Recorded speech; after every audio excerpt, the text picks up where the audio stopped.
Hi friends, welcome to serials கொண்டாட்டம். நம்ம 3 முடிச்ச சீரியலில் இப்போ நான் இன்ட்ரெஸ்டிங்காக போயிட்டுருக்கு அப்படின்னு பார்த்தீங்கன்னா, நம்ம நந்தினி தான் இந்த பந்தக்கால் ஊட்டுற ஃபங்க்ஷனை நிறுத்தினதுக்கு காரணம் அப்படிங்கிறது தெரிய வருது. தெரிஞ்சால் சும்மா விடுவாங்களா அந்த வீட்டில்?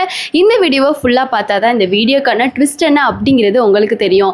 அதுக்கு முன்னாடி நம்மளோட சேனலை நீங்கள் சப்ஸ்கிரைப் பண்ணாமல் பார்த்தீங்கன்னா சப்ஸ்கிரைப் பண்ணிக்கோங்க. கிட்ட இருக்கிற பெல்லைக்கான டச் பண்ணி ஆள்னு கொடுத்தீங்கன்னா நாங்கள் போடுற எல்லா வீடியோஸுமே உங்களுக்கு வந்துடும். வாங்க இப்போ நம்ம வீடியோக்குள்ளே போயிடலாம். ஸோ என்ன ஆச்சுன்னா, நம்ம நேற்றுக்கான எபிசோட் நீங்கள் பார்த்துருப்பீங்க. பந்தக்கால் ஊன்ற ஃபங்க்ஷனை தடுக்கணுன்னே நந்தினி வந்து செம்மையான ஒரு பிளானை போட்டுட்டு ரஞ்சித் வந்து பின்னாடியே நல்லா சுற்றி அலைய வச்சுருப்பாங்க. இப்போ ரஞ்சித்தும் வந்து பந்தக்கால் ஃபங்க்ஷனுக்கு என்ன உண்மை பார்த்தா நந்தினி வந்து அந்த பேக்கு கடைக்கு தான் போயிருப்பாங்க. அந்த உண்மை தெரிஞ்சுக்கிட்டு ரஞ்சித் வந்து சீக்கிரமாகவே வந்து வீட்டுக்கு போவாங்க. வீட்டுக்கு போனதுக்கப்புறமா அந்த ஃபங்க்ஷன் சரி அப்பயும் நடக்கலாம் அப்படின்னு பார்த்தா நம்ம சுந்தரவல்லி எவ்வளவோ ஆசைப்பட்டு இருந்தோம், அந்த ஃபங்க்ஷன் நடக்காமலே போயிடுது. அந்த பந்தக்கால் ஐயரோட தலையில் விழுந்து அந்த ஃபங்க்ஷனே வந்து நடக்காமல் அபசகுணமாக ஆயிடுது. இப்போ நம்ம சுந்தரவல்லி எல்லாருமே வந்து ரொம்ப வந்து பயத்தோடையும் ரொம்ப எண்ணத்தோடய வந்து யோசிச்சுட்ருக்காங்க. அப்போ யோசிக்கும் போது தான் நம்ம நந்தினி வந்து கரெக்டாக வந்து எல்லா வேலையும் முடிச்சுட்டு தான் அக்காவையும் வீட்டுக்கெலாம் அனுப்பிட்டு வீட்டுக்குள்ளே வராங்க. வீட்டுக்குள்ளே வந்தால் நம்ம சுந்தரவல்லி வந்து நந்தினியை நில்லுடி அப்படின்னு சொல்லிட்டு ஒரே வார்த்தையாக சொல்லிடுறாங்க. உடனே நம்ம நந்தினியும் ஐயோ என்னாச்சு ஏதாச்சுன்னு தெரில அப்படின்னு சொல்லிட்டு வெயிட் பண்ணி நின்றுடுறாங்க. உடனே சூர்யாவும் வந்து சூர்யானா அந்த இடத்துல இல்லை. சுந்தரவல்லிந்து பேசினது வந்து நந்தினி கிட்ட தான். சூர்யா வந்து நந்தினியோட ரூமில் மேலே இருந்தாங்க. அப்போது சூர்யா இல்லை. அப்போ சுந்தரவல்லி வந்து நந்தினியை பார்த்து எல்லாமே வந்து ஒன்னால தான், உனக்கு இப்போ சந்தோஷமா அப்படின்னு சொல்லிட்டு கேட்குறாங்க. உடனே நம்ம நந்தினியும் என்ன பண்ணுறது ஏது பண்ணுறதுனே தெரியாமல் முழிச்சிட்ருக்காங்க. நந்தினி மனசுக்குள்ளேயே அம்மா எனக்கு தெரியும் நீங்கள் ஏன் என் மேலே கோவமாக இருக்கீங்கன்னு தெரியும், இந்த பந்தக்கால் ஃபங்க்ஷனை நிறுத்தணும் அப்படின்னு நான் யோசித்த விஷயம் உங்களுக்கு தெரியும். இப்போது நான் யோசிச்சனால தான், நான் அப்படி நடந்துக்கிட்டனால தான், அபசகுணனால தான் இந்த விஷயம் தடைப்பட்டுருச்சு அப்படின்னு நீங்கள் நினைக்கலாமா? ஆனால் இந்த விஷயம் நான் கண்டிப்பாக வந்து நல்லதுக்கு தான் பண்ணேன். என்னால் தான் இது தடைப்பட்டுச்சுன்னு எனக்கு தெரியும். ஆனால் இதை நான் வந்து நடத்தலை அப்படின்னா இது எல்லாத்துக்கான காரணமும் எனக்கு தெரியுமா? உங்களுக்கும் நான் கண்டிப்பாக ஒரு நாள் இல்லாட்டா ஒரு நாள் நான் ப்ரூவ் பண்ணியே ஆவேன். ஒரு நாள் இல்லாட்டா ஒரு நாள் நீங்களே எனக்கு கண்டிப்பாக புரிஞ்சுப்பீங்கம்மா அப்படின்னு சொல்லிட்டு நந்தினி வந்து மனசுக்குள்ளேயே வந்து யோசிச்சுக்கிறாங்க. ஆனால் சுந்தரவல்லிக்கு நந்தினியோட நல்ல எண்ணம் தெரியாது இல்லையா? அதனால் சுந்தரவல்லி எல்லாத்துக்கும் காரணம் நீ தான், நீ மட்டும் அன்னைக்கு பந்தக்காலை வந்து ஊன்றதுல உனக்கு இஷ்டமே கிடையாது. எல்லாரும் வீட்டில் முழு மனசோட இந்த விஷயத்தை நடத்தினாதான் இந்த விஷயம் நல்லபடியாக நடக்கும். ஆனால் உனக்கு கொஞ்சம் கூட இஷ்டமே கிடையாது இந்த பந்தக்கால் ஊன்றதுல. இஷ்டம் இல்லாதனால தான் அன்றைக்கி நைட்டு நீ வந்து சூர்யா கிட்ட இதெல்லாம் ஷேர் பண்ணிகிட்டு இருந்த. ஹரிதா பார்த்து கூட நாங்கள் எல்லாரும் சேர்ந்து உன்னிட்ட பிரச்சனை பண்ணோம் கரெக்டாக.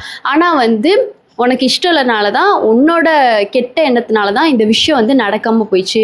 இது எல்லாத்துக்கும் காரணம் நீ தாண்டி, முதல்ல நீயும் புருஷனும் தான் அப்படின்னு சொல்லிட்டு சுந்தரவல்லி வந்து ரொம்ப கொடூரமாக வந்து நந்தினி வந்து திட்டுறாங்க. சுந்தரவல்லி கத்தின சவுண்டை கேட்ட நம்ம சூர்யா ரூமில் இருந்து வேகமாக வந்து எந்திரிச்சு வராங்க. என்ன தாய்க்கோலை வந்து இப்படி கத்திட்டுருக்கு, என்ன ஆச்சுன்னு தெரியலையே அப்படின்னு சொல்லிட்டு வேகமாக கிளம்பி எந்திரிச்சு வராங்க. எந்திரிச்சு வந்ததுக்கப்புறமா சூர்யா கிளம்பி வந்ததுக்கப்புறமா என்ன ஆச்சு, இப்போ என்ன பிரச்சனை, எதுக்கு இப்போ கத்திட்டு இருக்கீங்க அப்படின்னு சொல்லிட்டு கேட்டோடனே நம்ம நந்தினி கிட்ட சூர்யா நந்தினியோட தோள்பட்டையை குலுக்கி என்ன நந்தினி ஆச்சு சொல்லு, நீ வந்து வராதமா, எதுக்கு தாய்க்குளம் உன்கிட்ட இப்படி கத்திட்டு இருக்கு அப்படின்னு கேட்குவோம். நந்தினி எதுவுமே சொல்லாமல் ரொம்ப அமைதியாகவே நிற்கிறாங்க. சுந்தரவல்லி ஏய் என்னடா ஆகணும் சூர்யா, ரொம்ப நடிக்காத, நீயும் பொண்டாட்டியை சேர்ந்தானே இந்த ஃபங்க்ஷனை வந்து தடுத்து நிறுத்தினீங்க, நல்ல காலமே முடிஞ்சிருச்சு, எல்லாமே வந்து இவனால தான், இவளோட அபசகுணனால தான், இவன் மட்டும் இவளுக்கு இஷ்டமே இல்லை தானே இந்த பந்தக்கால் நடத்துறது, இவளுக்கு இஷ்டம் இருந்தால் இவன் உங்ககிட்ட அன்றைக்கி நைட் அப்படி பேசியிருப்பாளா?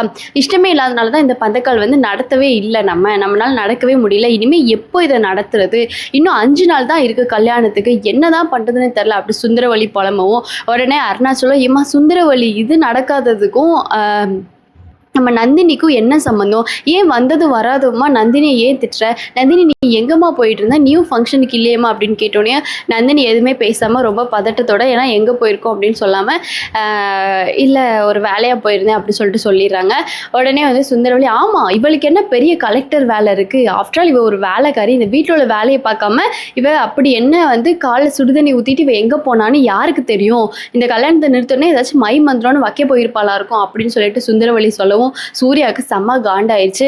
தாய்க்குளமே அதுக்கு மேலே உங்களுக்கு மரியாதை இல்லை, முதல்ல நிறுத்துங்க நீங்கள் பேசுகிறத. என்ன உங்கள் வாய்க்கு வந்தது இஷ்டப்படி நீங்கள் பேசிட்டு போயிட்டே இருக்கீங்க. உங்களுக்கு தெரியுமா நந்தினினால தான் இந்த பந்தக்கால் ஃபங்க்ஷன் நின்றுச்சுன்னு.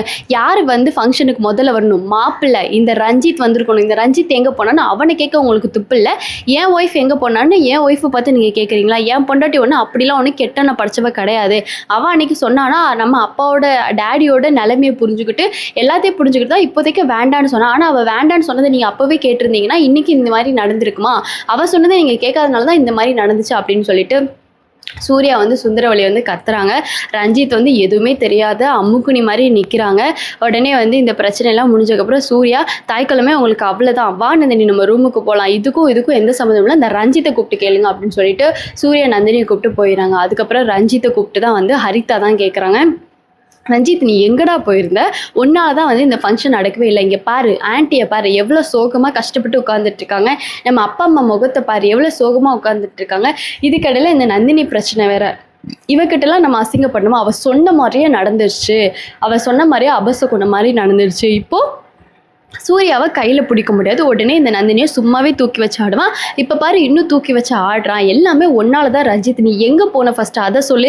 எதுக்காக அஸ்கி வயசில் நீ ஃபோனில் பேசும்போது நீ பேசின? ஏதாச்சும் தப்பு பண்ணுறியா? சூர்யா அப்போவே உன்னை பார்த்து என்ன சொல்லிட்டு போனா தெரியுமா? சம்திங் இஸ் வித் ஹிம், ஏதோ ஒரு ராங்காக வந்து something is wrong with him அப்படின்னு சொல்லிட்டு போனா. அப்போது உன்கிட்ட ஏதோ ஒரு தப்பு இருக்குங்கன்னு அவன் சந்தேகப்படுறான். கரெக்டாக நீயும் ஃபங்க்ஷன் அப்போ போகிற. இந்த நந்தினி சூர்யாவும் சொல்கிற மாதிரி நீ ஏன் நடந்துக்கிற ரஞ்சித் அப்படின்னு சொல்லிட்டு ஹரிதா வந்து ரஞ்சித்தை திட்டுறாங்க. அதோட ரஞ்சித்து இந்த குட்டி சத்தம் வேற நிலமை தெரியாமல் வேற பேசிகிட்டு இருக்கு. நானே இந்த நந்தினியை என்ன பண்ண போகிறேன்னு தெரியல. இந்த நந்தினிக்கு வேற பேக்லேருந்து எல்லா விளப்பவுமே நம்மளை பற்றி தெரிஞ்சிருச்சு. இனிமேல் இந்த நந்தினியை நம்ம உயிரோட வைக்கக்கூடாது, இந்த நந்தினியை நம்ம கொலை பண்ணிடணும்னு ரஞ்சித் யோசிச்சுட்டு இருக்காங்க. உடனே ரஞ்சித்தோட அப்பா, டீ ரஞ்சித் இங்கே நாங்கள் பேசிகிட்டு இருக்கோம், நீ என்னடா யோசிச்சுட்டு இருக்கே அப்படின்னு கேட்குவோம். அப்போ ஒன்றும் இல்லைப்பா, அது ஒரு பிஸ்னஸ் ப்ராப்ளம்ப்பா அப்படி சொல்லிட்டு சொன்னோடனே, என்னடா உனக்கு பிஸ்னஸ் ப்ராப்ளம்? நாங்கள் தான் உன் கூட இருக்கோம்ல, நானும் தானடா உன் பிஸ்னஸை பார்க்குறேன், என்ன நீ மட்டும் பார்க்குற மாதிரி தான் பேசிட்டு இருக்க? அவனா பிஸ்னஸ் சொல்ற. சூர்யா சொல்ற மாதிரி ஏதோ ஒரு தப்பு உங்ககிட்ட இருக்கு ரஞ்சித், பார்த்துக்கோ அப்படின்னு சொல்லிட்டு அவங்க அப்பாவும் சொல்லிடுறாங்க. உடனே ரஞ்சித்துக்கு பெரிய ஷாக் ஆயிடுது. என்னடா வீட்டில் எல்லாருமே இப்படி நம்மளை பார்த்து சொல்லிட்டு இருக்காங்களே, ஒருவேளை எல்லாருக்குமே நம்மளை பற்றின விஷயம் தெரிஞ்சிருமா? ரஞ்சித் நீ தாண்டா வந்து கரெக்டாக இருக்கணும், நீ பண்ணுற பிஹேவியரில் தாண்டா இது இருக்குது, அதனால தயவு செஞ்சு நீ வந்து பதட்டப்படாமல் காமாரா ரஞ்சித், நார்மலாக இருடா, அப்புறம் இந்த வீட்டில் இருக்கவங்க எல்லாருமே உன்னை சந்தேகப்பட்டுருவாங்கடா அப்படின்னு சொல்லிட்டு ரஞ்சித் வந்து அவனுக்குள்ளேயே யோசிச்சுட்டு அதுக்கப்புறம் வந்து அங்கேருந்து போயிடறான். ஸோ இதுக்கப்புறம் என்ன நடக்கும் உங்களுக்கு தெரிஞ்சிச்சுன்னா கமெண்ட்ஸ் மூலமாக ஷேர் பண்ணுங்கள். இந்த சீரியல்லே யாரோட ஆக்டிங் உங்களுக்கு ரொம்ப பிடிக்கும் அப்படின்னு நினச்சிங்கன்னா அவங்களோட பேரை மென்ஷன் பண்ணி இவங்க சூப்பர் அப்படின்னு சொல்லிட்டு கமெண்ட் பண்ணுங்கள். நம்ம சூர்யா சார் உங்களுக்கு பிடிச்சிச்சுன்னா சூர்யா சூப்பர் அப்படின்னு சொல்லிட்டு கமெண்ட்டை தட்டி விடுங்க. நம்ம நந்தினியை உங்களுக்கு பிடிச்சிச்சு. இப்போ தான் வந்து நந்தினி இந்த சீரியல்லே ரொம்ப த்ரில்லரான ஆக்ஷனாக போயிட்டுருக்காங்க. நந்தினி பண்ணக்கூடிய ஒரு விஷயமும் வந்து ரொம்ப ஆச்சரியப்படுறதுக்கான விஷயமா தான் இருக்குது. ஸோ இன்ட்ரெஸ்ட்டாக இந்த சீரியல் போயிட்டுருக்கு. நந்தினி பண்ணுறது கரெக்டுன்னு உங்களுக்கு தோணுச்சுன்னா நந்தினிக்கு எத்தனை மார்க் கொடுப்பீங்கிறத கமெண்ட்ஸில் ஷேர் பண்ணுங்கள். நந்தினி உங்களுக்கு பிடிக்கும் அப்படின்னா நந்தினி சூப்பர்னு சொல்லிட்டு கூட கமெண்ட்டை தட்டி விடுங்க. இந்த வீடியோ பிடிச்சிச்சு அப்படின்னா கண்டிப்பாக லைக் பண்ணுங்கள். இந்த நெக்ஸ்ட் வீடியோவில் பார்க்கலாம். டடா.